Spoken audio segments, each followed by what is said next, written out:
Welcome to my home creations. ఈరోజు Friday మరియు Tuesday నేను కుకింగ్ వీడియోస్ ఖచ్చితంగా పంపిస్తాను. ఈరోజు ఫ్రైడే కదా, ఈరోజు హెల్తీ ఫుడ్ తయారు చేస్తున్నాను, అది కూడా మిల్లెట్స్ తోటి. ఈ మిల్లెట్స్ తోటి పాయసం ఎలా తయారు చేసుకోవాలో దానికి కావాల్సిన పదార్థాలు ఇప్పుడు చూద్దాము. దీని రెసిపీ వచ్చేసి నేను కింద డిస్క్రిప్షన్లో ఇవ్వడం జరిగింది, మీరు అందులో కూడా చూసుకోవచ్చు.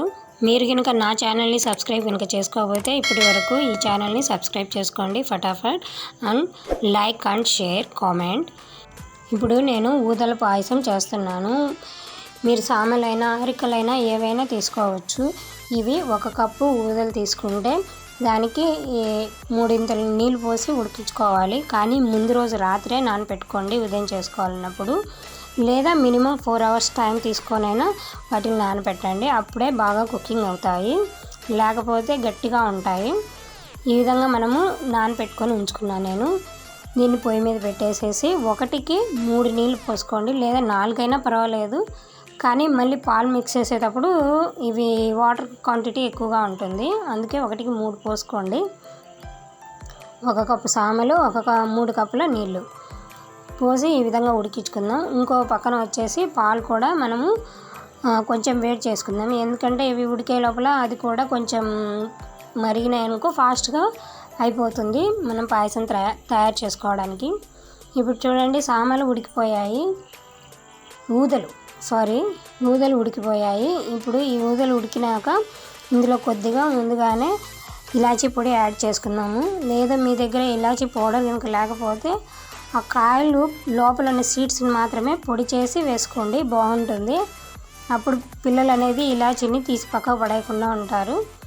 ఇప్పుడు ఇందులో వచ్చేసి పాలు కావాల్సిన వరకు మనకి ఎంత అవసరం అవుతుందో ఆ క్వాంటిటీ వరకు పోసుకోండి, ఎక్కువైనా పోసుకోవచ్చు. ఈ విధంగా పోసి ఒక 5 నిమిషాల వరకు మళ్ళీ ఇంకొక 5 నిమిషాలు దీన్ని మరగనిద్దాము.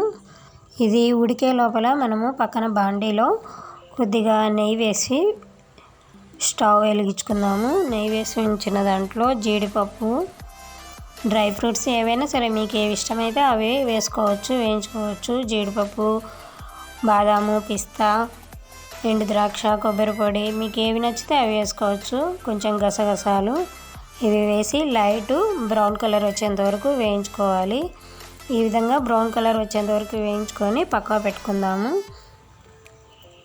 ఇప్పుడు ఇది కూడా రెడీ అయిపోయింది. ఇందులో మనము 1 కప్పు ఊదలకి 1 కప్పు బెల్లం తీసుకుందాము. లేదా మీకు ఇంకో ఎక్స్ట్రా కావాలి, తీపి ఎక్స్ట్రా కావాలనుకుంటే మీరు 1.5 కప్పు వరకు తీసుకోవచ్చు.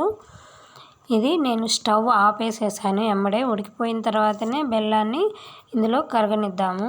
స్టవ్ వెలిగిస్తే ఒక్కొక్కసారి పాలు విరిగిపోయే అవకాశం ఉంటాయి కాబట్టి నేను అందుకని స్టవ్ ఆపేసి లాస్ట్న బెల్లం అలా కలిపి తీసేస్తున్నాను కరిగేంత వరకు ఉంచి.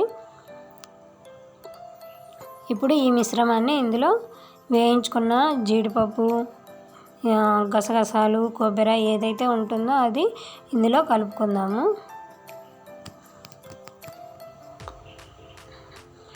ఇందులో యాడ్ చేయండి. ఇది యాడ్ చేసి ఒక రవ్వ కలిపెట్టేసేసి ఇక దించేసుకోవచ్చు. మన పాయసం మిల్లెట్స్ తోటి పాయసం రెడీ అయిపోయింది. ఈ పాయసాన్ని ఇంకొక బౌల్లోకి షిఫ్ట్ చేసుకుందాము. ఈ పాయసం ఎలా ఉందో మీరు తిని టేస్ట్ చేసి కింద ఉన్న కామెంట్ బాక్స్లో తెలియజేయండి. ఇప్పటి వరకు నా ఛానల్ కనుక సబ్స్క్రైబ్ చేసుకోకపోతే please subscribe and share. Thanks for watching my video.